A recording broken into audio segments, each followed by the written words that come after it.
Hey Nash, what should we make? I'm in the mood for some Nashville hot chicken, but let's make a grilled version because I'm watching my figure for summertime coming up. All right, let's make grilled Nashville hot chicken.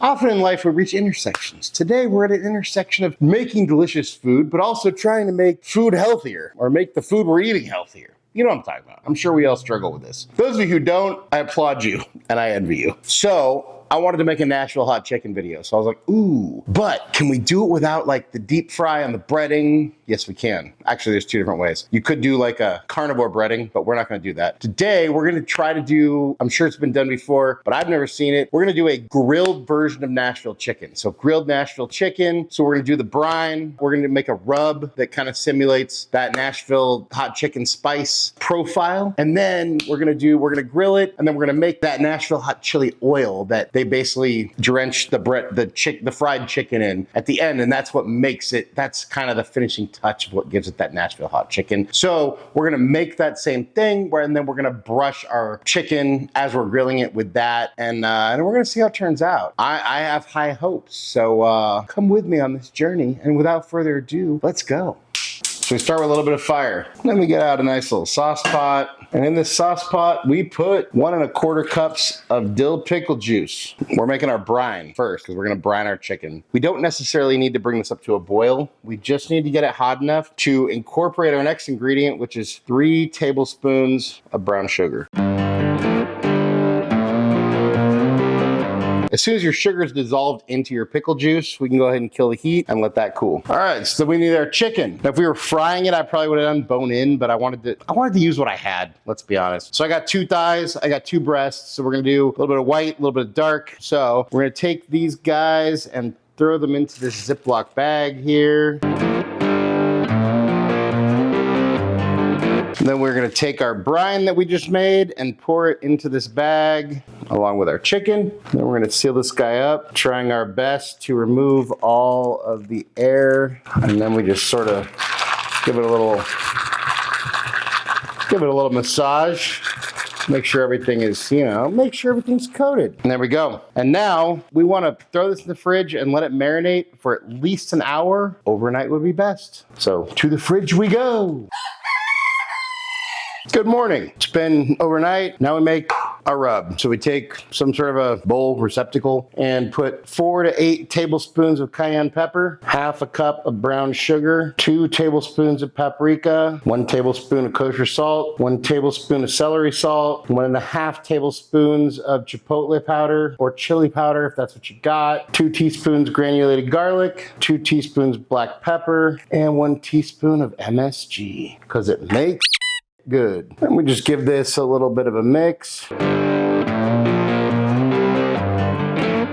And there we have our rub. So we'll put a lid on this guy and set it aside. Now to make our Nashville hot chili oil, we take some sort of a glass bowl or something that you could put hot stuff in. And first we're gonna make our powder mixture. So 1/4 cup cayenne pepper, a tablespoon of smoked paprika, a tablespoon of brown sugar, a tablespoon of chili powder, a teaspoon of garlic powder, a teaspoon of kosher salt, and just for good measure, a teaspoon of that MSG because it makes good. And I'm just gonna kind of combine all this. Now we pour 3/4 cup of hot fry oil over the top. I'm using peanut just because. Give that a stir. It probably doesn't need to be that hot, but you want it to be kind of hot so everything kind of cooks a little bit, incorporates. And then we just let this cool. All right, so we take our chicken out of the brine. You can see it definitely changed color a little bit, which tells me that the brine definitely did something. We'll see what exactly. Then you just want to make sure and pat it dry. Then we just want to hit it with our rub. Make sure and give it a good coating on all sides. And once our guys are nice and coated, we take them out to the grill. With our grill nice and hot, we go ahead and lay our guys down. Make sure and go presentation side down, meaning the prettier side. And then once you get a little bit of golden brown, we go ahead and flip them. And we're not just gonna flip them once, we're gonna flip them a bunch. The right side of my grill is definitely hotter than the left side, so that's why I'm swapping them out. But once you got a nice sear on both sides, we're gonna lower the heat a little bit, and then we're just gonna start brushing them with our chili oil.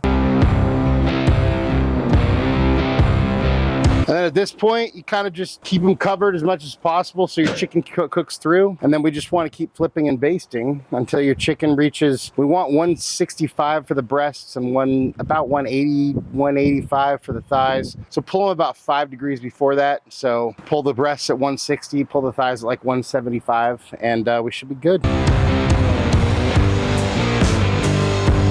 And once your chicken's done, we go ahead and pull it.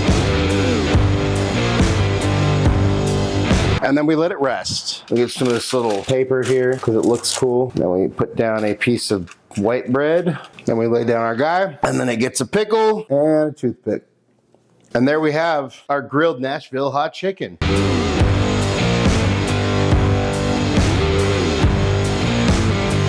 Time for a bite. Cheers.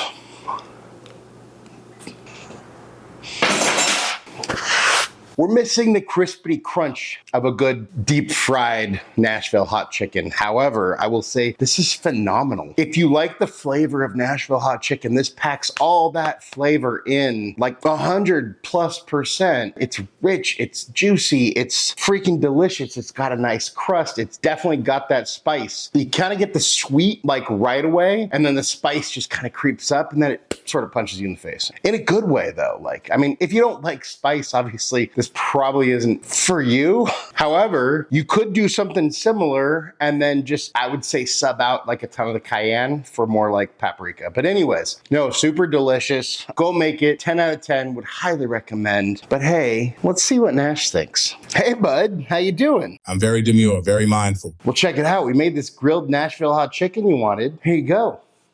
What do you think? Dang, that's delicious. Call Sean Evans because I'm ready to be the first dog on Hot Ones. Anything you want to say to your fans? Faith isn't proven like gold till it's been through the fire. Nash approves. I approve. I think this is one amazing option of making Nashville hot chicken. If you're a fan, which I am, it's freaking delicious. I would absolutely eat it this way, like on a weekly basis. No questions asked. A huge hit. 10 out of 10 would highly recommend. Hey, thank you so much for watching. Really appreciate you all. Love you all. If you wouldn't mind taking a second to like, share, and subscribe, that'd help us out. It'd mean a lot. Also, drop some comments. Leave some comments. We love comments. If you want notifications, hit that notification bell so you get notified every time we drop a new video. If there's anything you want me to cook, you want me and Nash to taste, go ahead and drop that down in the comments. And or head to our website, timschaoskitchen.com. Send us a message there. And hey, just remember, cook more, eat better, embrace the chaos. That's it for now, folks. Until next time, peace.